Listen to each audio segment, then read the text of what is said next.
The President of the United States just asked every major ally for help in the Iran war, and every single one of them said no.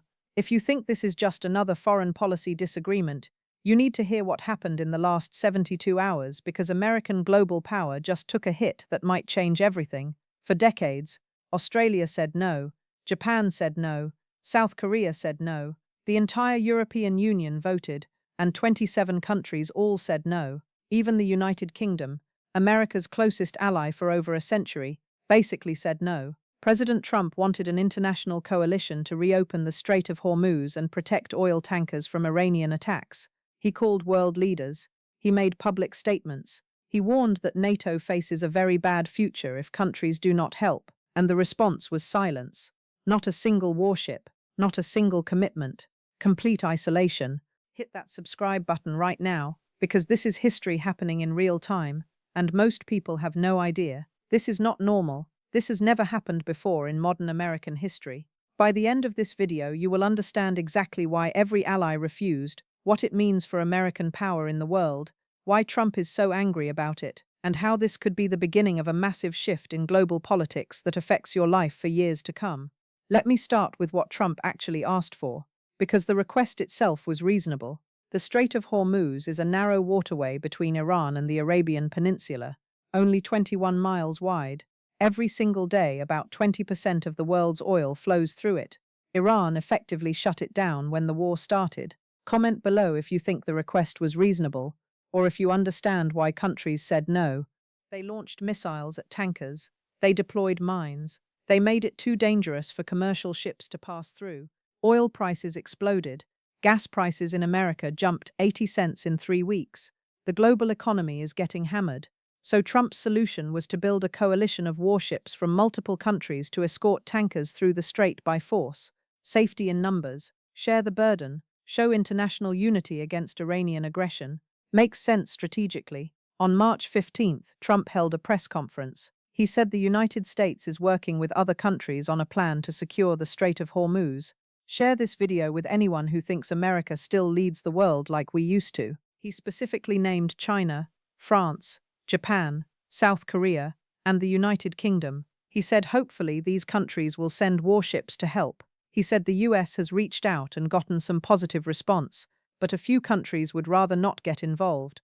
That same day he warned that NATO faces a very bad future if US allies fail to assist. The message was clear. America protected you for 75 years. Now we need help. Step up or the alliance is over.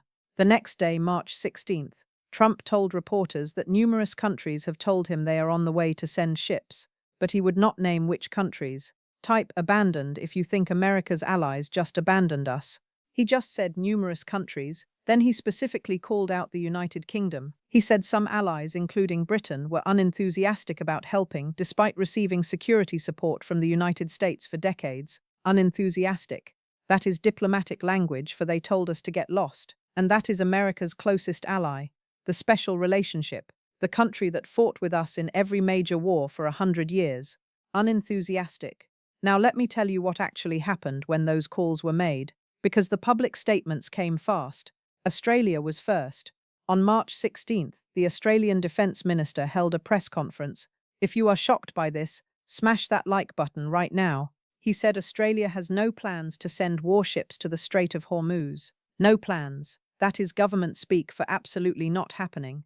Australia is a treaty ally. We have fought together in World War I, World War II, Korea, Vietnam, Afghanistan, Iraq. The ANZUS Treaty commits both countries to mutual defense. But when America asked for help in the Strait of Hormuz, Australia said no. Japan responded the same day.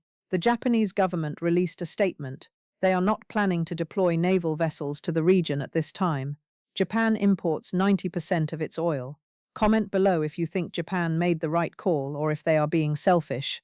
Almost all of it comes from the Middle East through the Strait of Hormuz. Japan is the country most hurt by the strait being closed. Their economy depends on that oil, but they still said no to sending ships. Think about that. Japan needs the strait open more than almost any country on Earth, but they will not help the United States reopen it by force. South Korea released an identical statement. No plans for military involvement. South Korea also imports massive amounts of oil through the strait. They also have a mutual defense treaty with the United States. Subscribe if you are realizing the world is changing faster than anyone thought. We have 30,000 American troops stationed in South Korea right now, protecting them from North Korea. But when we asked for help, they said no. The pattern is becoming clear. Treaty allies, countries that depend on American protection, countries whose economies are being destroyed by high oil prices, all of them saying no. Then the European Union got involved. On March 16, EU foreign ministers held an emergency meeting in Brussels. The topic was Trump's request for ships. 27 countries voted. The decision was unanimous. The EU will not expand naval operations in the region. Share this if you think Europe just proved they are not real allies. Not one country out of 27 voted to help. Not France, not Germany, not Italy, not Spain, not Poland, not anyone. The EU already has a small naval mission called Operation Atalanta that fights pirates off Somalia. Trump wanted them to expand it and send ships to the Strait of Hormuz. The EU said no. 27 countries, 0 votes to help America. Now let me talk about the United Kingdom because this one stings the most. The special relationship between America and Britain goes back centuries. We fought together in 2 world wars. Hit that notification bell, because the special relationship just died and you need to know about it. We are both nuclear powers. We share intelligence. Our militaries train together. Britain has always been the one country America could count on. Always, until now. The UK Foreign Office released a statement on March 16th. It said Britain is working with allies to reopen the strait, but it provided 0 details. No commitment to send ships. No timeline. No specifics. Just working with allies. That is the most meaningless diplomatic statement possible. It means we are doing nothing, but we do not want to say that publicly. Then Trump called them out. Type betrayed if you think Britain just betrayed America. At a press conference on March 16th, he said the United Kingdom was unenthusiastic about helping. He said America has spent endless billions protecting NATO, and he always suspected there would be no reciprocation if needed. He said, I think it is terrible. That is the President of the United States publicly shaming America's closest ally for not helping. That never happens. The fact that Trump felt the need to do it tells you how angry he is. And the fact that Britain still did not change their position tells you how serious they are about staying out. Comment below if you would risk your military in the Strait of Hormuz. So why is everyone saying no? Let me explain the calculation these countries are making, because once you understand it, everything makes sense. First reason is danger. The Strait of Hormuz is only 21 miles wide. Iran controls the entire northern coast. They have anti-ship missiles all along the shore. They have fast attack boats. They have submarines. They have drones. They have mines everywhere. Sending a warship into that narrow channel is asking for it to get hit. These are expensive ships. A modern destroyer costs $2 billion. Share this with anyone who thinks oil companies should pay for their own protection. A single Iranian missile could sink it. And if a ship goes down, hundreds of sailors die. No country wants to lose a $2 billion ship and hundreds of lives just to protect oil tankers owned by private companies. Second reason is whose oil is it? The oil flowing through the Strait of Hormuz does not belong to governments. It belongs to corporations, ExxonMobil, Shell, BP, Saudi Aramco, private companies making billions of dollars in profit. Why should taxpayers in Australia or Japan or France pay for warships to protect corporate profits? Hit that like button if you think America created this problem and should solve it alone. If oil companies want their tankers protected, they can hire private security. They can pay for it themselves. Using national militaries to protect private commercial shipping is a tough sell politically, especially when the risk is this high. Third reason is this is not their war. The United States and Israel started this war. They launched the attacks on Iran on February 28th. They did not consult allies. They did not ask permission. They just did it.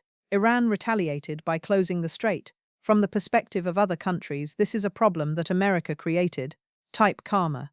If you think Trump is reaping what he sowed, why should they send their soldiers into danger to fix America's mess? Japan gets 90% of its oil from the Middle East. Yes, they are hurt by the strait being closed, but they did not ask the US to bomb Iran, so now they are supposed to risk their ships to clean up a situation they never wanted. Fourth reason is nobody trusts Trump anymore.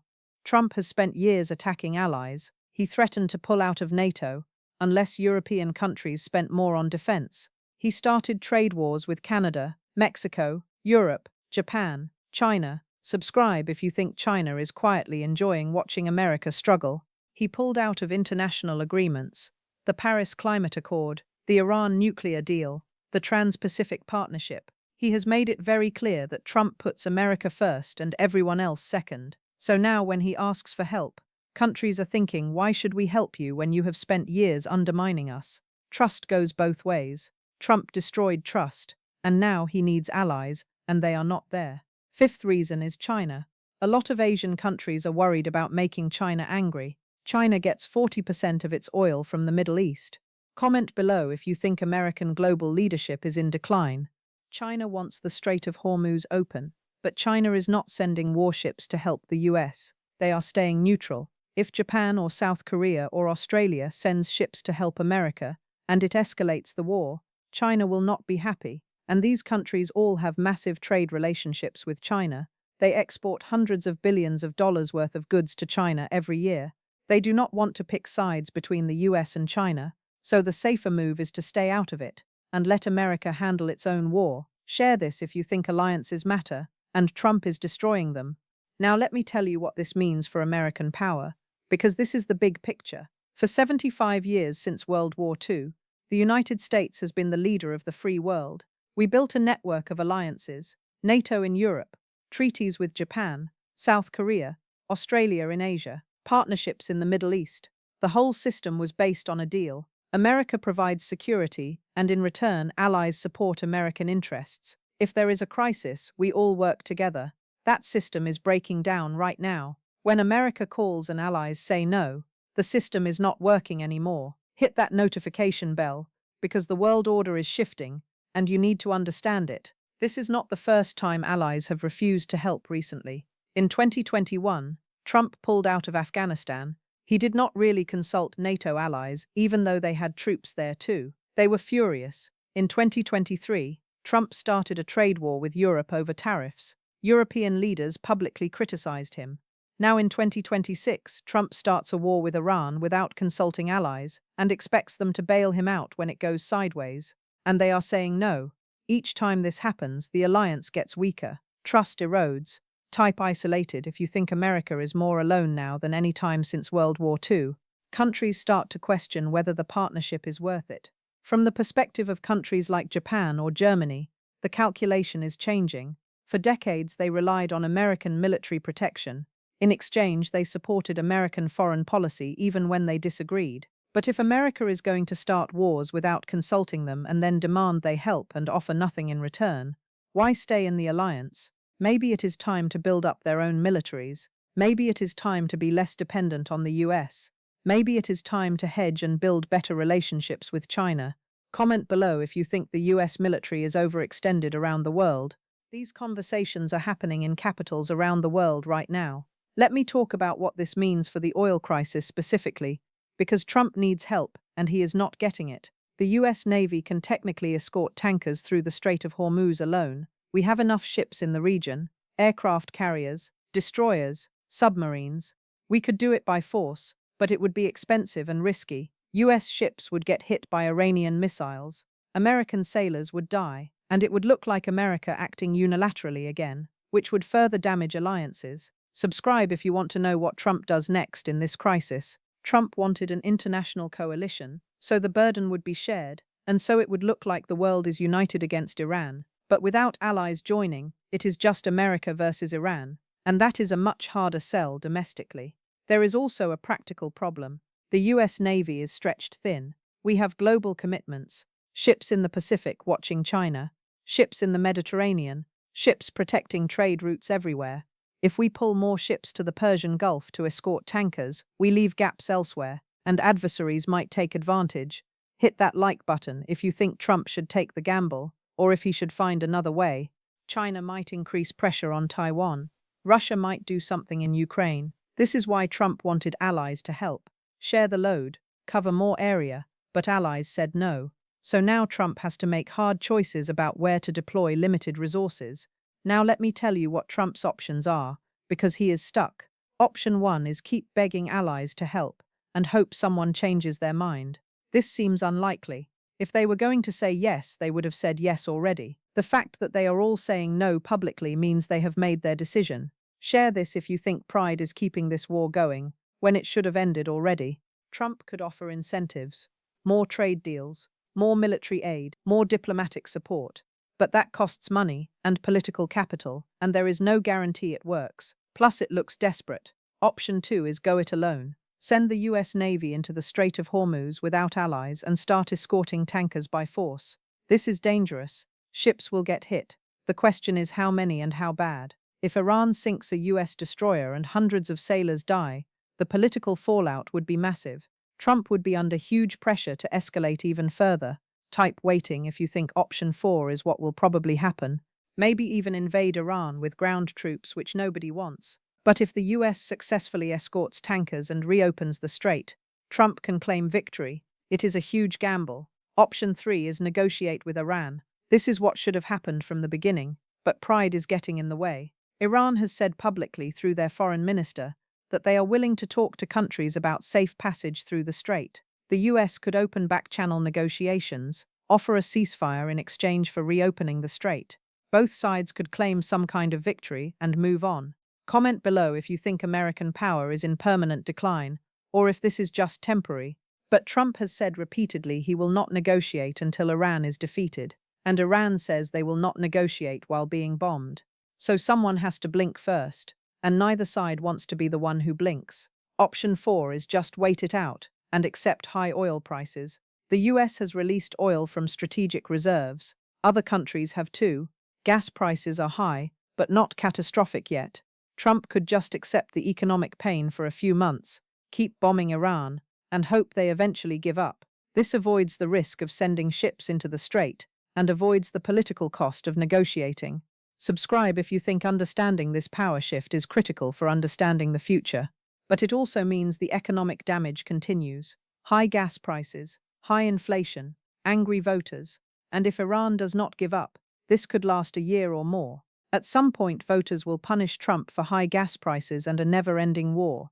Let me tell you what this says about the world in 2026. Because we are in a transition period, the post-World War II order, where America led a network of alliances, is breaking down. Not completely, not overnight, but slowly. Allies are less willing to automatically support the US. Hit that notification bell, because the world order that defined your parents' generation is ending. They are more willing to say no when American interests conflict with their own. This is partly Trump's fault for attacking allies constantly, but it is also structural. America is relatively less powerful than we were in 1950, or even 2000. China has risen.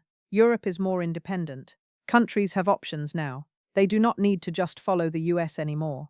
This does not mean America is weak. We are still the most powerful military in the world by far.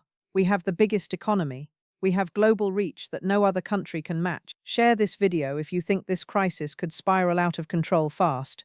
But power is relative.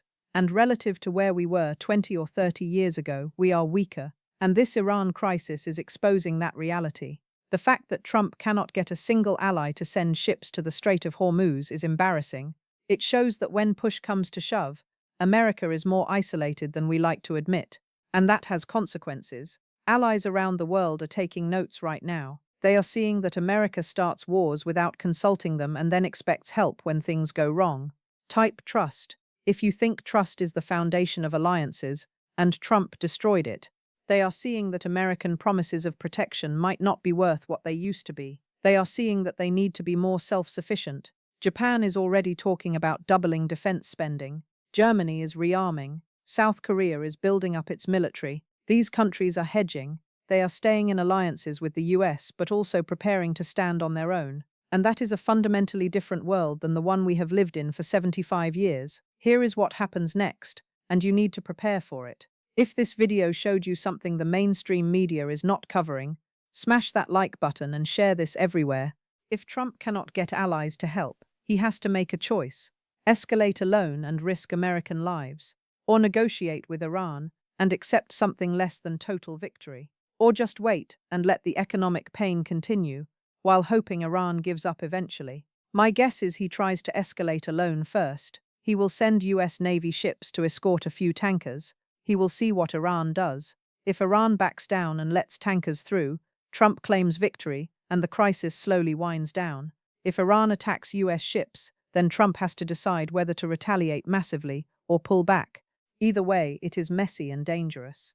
The longer-term consequence is that allies around the world just learned a lesson. They learned that America will ask for help but not offer much in return. They learned that American leadership is not what it used to be. They learned that they cannot always count on the US, and that changes calculations going forward.